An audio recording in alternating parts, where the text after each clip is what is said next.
আসসালামু আলাইকুম everyone, welcome to my channel. নতুন ভিডিও নিয়ে আবারও চলে এসেছি আপনাদের সামনে। আজ নিয়ে এসেছি গাজরের পুডিং রেসিপি।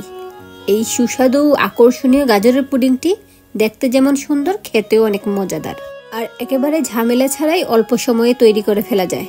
আর এখনকার গাজরের মৌসুমে যদি এই গাজরের পুডিংটি বানিয়ে না খাই তাহলে তো মনে হয় যে আমার কি একটা বাকি রয়ে গেল। তাই তো আজ আমি এই গাজরের পুডিংটি তৈরি করেছি এবং আপনাদের সাথেও শেয়ার করছি। যদিও আমার চ্যানেলে এই গাজরের পুডিং এর রেসিপি দেওয়া আছে, তবুও আবার আমি শেয়ার করছি। আর এতে রয়েছে নতুনত্ব কিছু, আর কিছু ট্রিক্স ও টিপস রয়েছে। তাহলে আজ কথা না বাড়িয়ে আকর্ষণীয় মজাদার এই গাজরের পুডিং রেসিপিতে চলে যাই। আজ এই গাজরের পুডিং তৈরি করার জন্য এখানে আমি হাফ কেজি গাজরকে খোসা ছাড়িয়ে এগুলোকে গোল গোল করে কেটে নিয়েছি। এই গাজরগুলোকে সিদ্ধ করে নিব, সেজন্য গোল বা যেরকম মন চায় সেরকমই কেটে নিতে পারেন। এখন গাজরগুলো সিদ্ধ করার উদ্দেশ্যে চুলায় চলে আসছি। একটি প্যানে ধুয়ে কেটে রাখা এই গাজরগুলো দিয়ে দিলাম। এখন এর মধ্যে দিয়ে দিচ্ছি 1 কাপ দুধ। এই 1 কাপ দুধ দিয়ে আমি এই গাজরটাকে সিদ্ধ করে নিব। সাথে আমি দিয়েছি 10-12টি কাজু বাদাম। এখন এগুলোকে সিদ্ধ করে নিব। যদিও কাজু বাদামটা পরবর্তীতে দেয়া যাবে, তবে আমি এখনই দিয়ে নিয়েছি। এখন ঢাকনা দিয়ে ডেকে এই গাজরগুলোকে সিদ্ধ করে নিচ্ছি। আর গাজর সিদ্ধ হতে খুব বেশি সময়ের প্রয়োজন পড়ে না, তাই সহজে এটা সিদ্ধ হয়ে গিয়েছে। ঢাকনা তুলে প্রথমে আমি ভালোভাবে নেড়ে চেড়ে দিচ্ছি। এখন একটা গাজর চেক করে নিব সিদ্ধ হয়েছে কিনা। এই তো সিদ্ধ হয়ে গিয়েছে। এখন চুলা বন্ধ করে এগুলোকে ঠান্ডা করে নিব। ঠান্ডা করে আমি ব্লেন্ডার জারে নিয়ে নিব।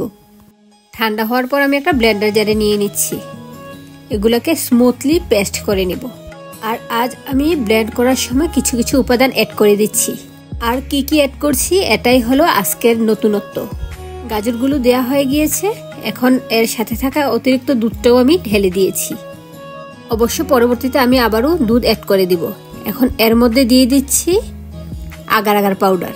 আমি অবশ্য পেস্টটা চুলায় জাল করার সময় সবসময় আগার আগার পাউডারটা অ্যাড করতাম, কিন্তু এখন আমি এই ব্লেন্ডার জারের মধ্যে দিয়ে এটাকে ব্লেন্ড করে নিব। কারণ এই আগার আগার পাউডারটা ভালোভাবে না মিশলে এটা কোনো কোনো অংশ দলা বেঁধে থাকে আর দেখতে সুন্দর দেখায় না। এখন এর মধ্যে দিয়ে দিয়েছি 1/4 কাপ পরিমাণ গুঁড়া দুধ। এখন আবারও দিয়ে দিচ্ছি হাফ কাপ জাল করে রাখা দুধ। আর এই দুধটা দিলেই ভালোভাবে এটা ব্লেন্ড করা যাবে। এখন এর মধ্যে দিয়ে দিয়েছি হাফ কাপ চিনি। অবশ্য মিষ্টিটা আপনাদের পছন্দ অনুযায়ী দিয়ে নেবেন।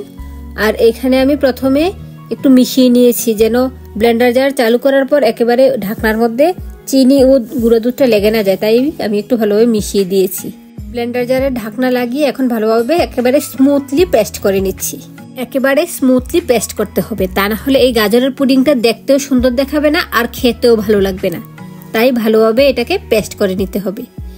এখন চুলায় প্যানের মধ্যে আমি পেস্ট করে রাখা সেই গাজরের পিউরিটা দিয়ে নিচ্ছি এবং ব্লেন্ডার জারটা ধুয়ে আমি একটু পানিও অ্যাড করে দিব। আর চুলার আঁচটা মিডিয়ামে রেখে অনবরত নেড়েচেড়ে আমি জাল করে নিব।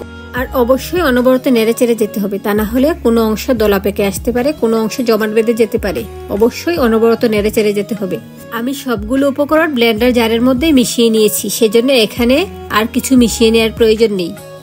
আর আপনারা যদি আমার ওই রেসিপিটা দেখতে চান তাহলে আমার চ্যানেলটি ঘুরে আসতে পারেন। আমার চ্যানেলে গাজরের পুডিং এর ওই রেসিপিটা দেয়া আছে, যে রেসিপিটাতে পেস্ট করার পর আমি অন্যান্য উপকরণগুলো কখন কখন অ্যাড করেছি সেইটা দেয়া আছে। আপনারা চাইলে ওইটা দেখে আসতে পারেন।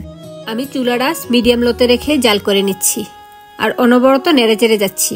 আর এখানে চুলায় দেওয়ার পর আমি 5-6 মিনিট জাল করে নিব। এই গাজরের মিক্সারটা কিছুটা ফুটে উঠেছে। এটা ভালোভাবে ফুটে ওঠা পর্যন্ত আমি এটাকে জাল করে নিব।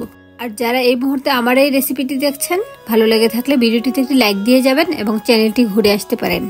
চ্যানেলে অনেক ধরনের রান্নার ভিডিও রয়েছে। ভালো লেগে থাকলে চ্যানেলটি সাবস্ক্রাইব করে পাশে থাকা বেল আইকনটি বাজিয়ে রাখেন। এতে করে আমি নতুন কোনো ভিডিও দিলে নোটিফিকেশন সবার আগে আপনার কাছে পৌঁছে যাবে। আর যারা ইতিমধ্যে আমার চ্যানেলটি সাবস্ক্রাইব করেছেন তাদেরকে অসংখ্য ধন্যবাদ। তবে আপনারা বেশি বেশি করে শেয়ার করে রাখতে পারেন ফ্রেন্ডস ও ফ্যামিলির সাথে। এতে করে সহজেই আপনারা এই ভিডিওটি পরবর্তীতে খুঁজে পাবেন এবং আমার এই রেসিপিটি অনেকের কাছে পৌঁছে যাবে। আর বেশি বেশি করে কমেন্টস করুন। আপনাদের লাইক, কমেন্ট ও শেয়ার আমাকে নতুন কোনো ভিডিও দিতে অনেক বেশি উৎসাহিত করে। পুডিং এর এই মিক্সারটা ভালোভাবে জাল করা হয়ে গিয়েছে। এখন সেট করে নেওয়ার পালা। পুডিংটা সেট করার জন্য এখানে আমি একটা সার্ভিং ডিশ নিয়েছি। এর মধ্যে আমি ঘি ব্রাশ করে নিচ্ছি। ঘি ব্রাশ করে নিলে এই পুডিংটা পরবর্তীতে সহজে উঠে আসবে, তাই অবশ্যই এই ঘিটা ব্রাশ করে নেবেন। ঘি ব্রাশ করা শেষে এখন আমি জাল করে রাখা পুডিং এর মিক্সারটা এই সার্ভিং ডিশের মধ্যে ঢেলে দিচ্ছি। আর অবশ্যই গরম অবস্থায় এই পুডিং এর মিক্সারটা ঢালতে হবে, তা না হলে যেই পাত্রে রাখা হবে সেই রকম ভাবে এটা সেট হয়ে যাবে। তাই যেই পাত্রে আমরা সেট করব সেই পাত্রে গরম অবস্থায় দিয়ে নিব। এই সার্ভিং ডিশে ঢেলে নেওয়ার পর উপরের অংশটা স্মুথ করে দিচ্ছি। আর এটাকে এখন ঠান্ডা করে নিব। আর এটা ঠান্ডা করার জন্য ফ্রিজে রাখতে হবে না, নর্মাল টেম্পারেচারে এটা ঠান্ডা হয়ে যাবে এবং তখনই এটা সেট হয়ে যাবে। আর আমি এটা সেট হওয়ার জন্য এতে ইউজ করেছি আগার আগার পাউডার। এই আগার আগার পাউডারটা আপনারা সহজেই সুপার শপগুলোতে কিনতে পাবেন। আর আগার আগার পাউডারের পরিবর্তে আপনারা জেলাটিনও ইউজ করতে পারেন, এতে করে এটা ভালোভাবে সেট হবে। নর্মাল টেম্পারেচারে আমি 2 ঘন্টা রেখেছি। এর মধ্যে এটা পারফেক্টলি ঠান্ডা হয়ে গিয়েছে এবং পারফেক্টলি সেট হয়ে গিয়েছে। একেবারে পারফেক্টলি সেট হয়েছে, উপর দিয়ে ধরলেও হাতে লেগে আসছে না। এখন এই পুডিংটা আমি একটা প্লেটের মধ্যে আবারও ঢেলে নিচ্ছি। দেখুন কত সহজে পুডিংটা সার্ভিং ডিশ থেকে প্লেটে চলে গেল। একেবারে পারফেক্টলি সেট হয়েছে, তাই এটা কোনো অংশ ভেঙে যায়নি বা নরম থাকেনি। এখন আমি একটা ছুরি দিয়ে কেটে নিচ্ছি। একেবারে পারফেক্টলি পুডিংটা সেট হয়েছে।